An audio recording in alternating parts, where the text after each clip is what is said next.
What if I told you that some people don't actually hate other people? They just don't feel safe around them anymore.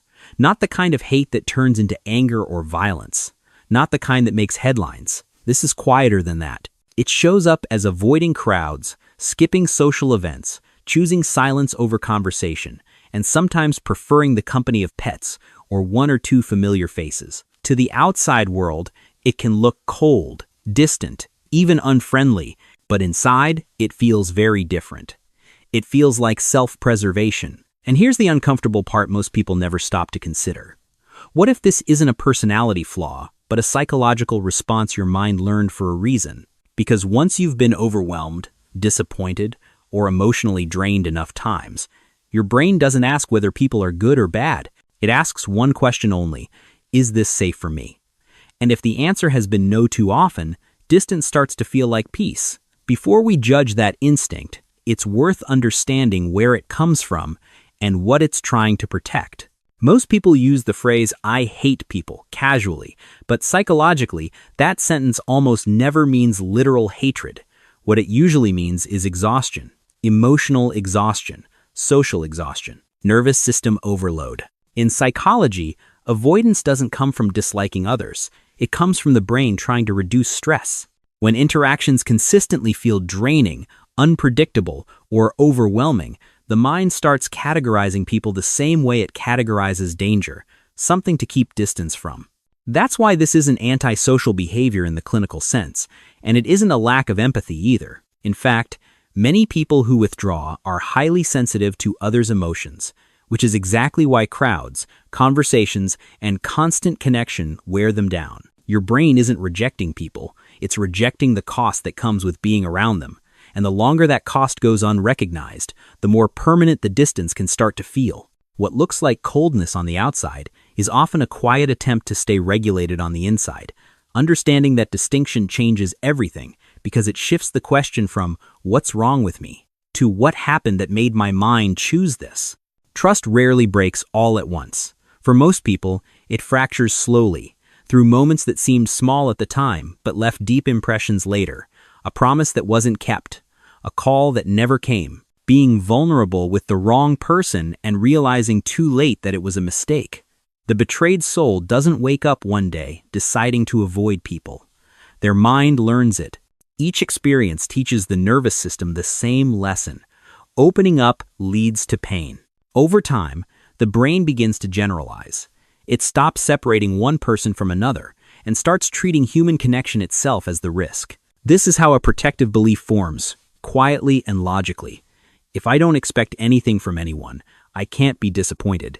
From the outside, this looks like cynicism. Inside, it feels like control. What's often misunderstood is that this isn't bitterness for the sake of bitterness.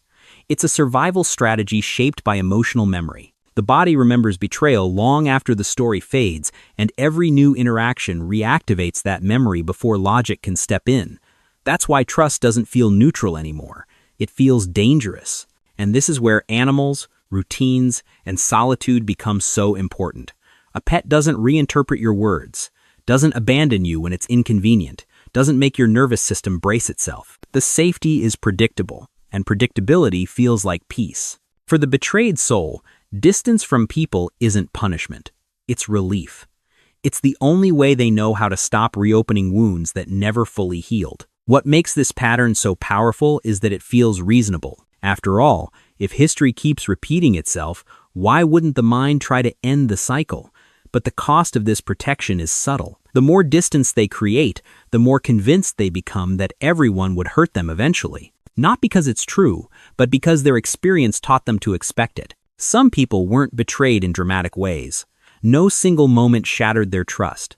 Instead, they reached a point where being around others simply felt too loud, too heavy, too consuming. The peace seeker doesn't pull away because people are cruel.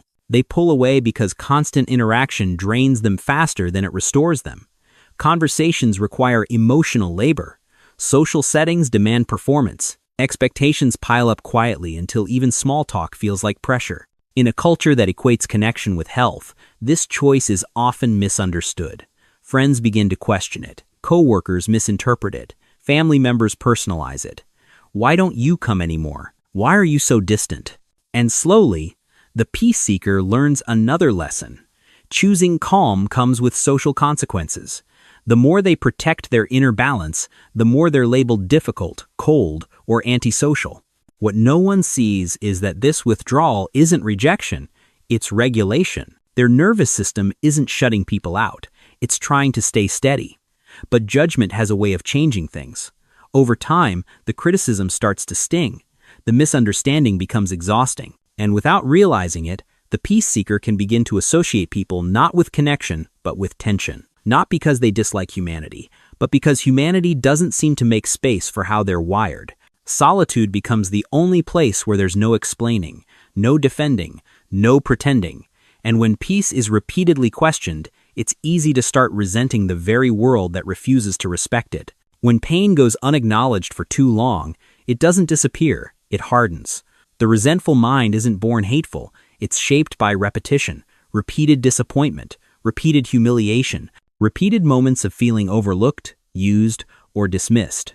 Over time, frustration stops looking for resolution and starts looking for a target. Psychologically, this is what happens when anger has nowhere safe to go. Instead of being processed, it spreads. People's flaws become easier to notice than their intentions. Selfishness stands out more than kindness. Patterns are exaggerated until the world itself feels corrupt. Unlike the peace seeker, this person isn't just protecting their energy. They've lost faith in the idea that connection is worth the effort. Social bonds feel like traps. Vulnerability feels naive. Avoidance becomes a statement, not a boundary. From the outside, this can look harsh or judgmental, but beneath it is unresolved pain that never found language. What's crucial to understand is that this mindset isn't about seeing the truth of humanity. It's about seeing the world through a wound that never closed. And the longer that wound goes untreated, the more convincing the story becomes. Hatred, in this case, isn't clarity. It's armor. Most people don't live inside just one of these patterns. They move between them, sometimes slowly, sometimes without noticing. A betrayed soul can become a peace seeker. A peace seeker, under enough misunderstanding, can drift toward resentment. These aren't identities. They're states. They're the mind's way of adapting to what it's been given. That's why labeling yourself as someone who hates people is often misleading. What you're really seeing is a snapshot of where your nervous system is right now, not who you are at your core. When circumstances change, when safety increases or pressure eases, these patterns can soften, and when stress piles up, they can intensify again. Understanding this is the moment everything shifts, because it replaces self-judgment with awareness. Instead of asking why you're like this, you start asking what your mind is responding to. And that question opens the door to something quieter, but far more powerful: choice. If you've ever felt yourself pulling away from people, it doesn't mean there's something broken inside you. It often means your mind learned how to survive in an environment that felt overwhelming, disappointing, or unsafe. Distance isn't always a lack of love. Sometimes it's the last form of self-respect the nervous system has left. The world tends to reward those who are louder, more available, more socially present, but not everyone is built to move through life that way. And that's okay. Understanding where your withdrawal comes from doesn't require you to force yourself back into connection. It simply gives you clarity, and clarity is what allows choice to exist. If this felt uncomfortably familiar, this channel is for people like you. We don't push you to be more outgoing or more social. We help you understand why silence started to feel safer and what that says about your experience, not your worth. If this perspective changed how you see yourself, stay with us, subscribe, and join the conversation in the comments. This isn't just a channel, it's a mindset built around understanding before judgment.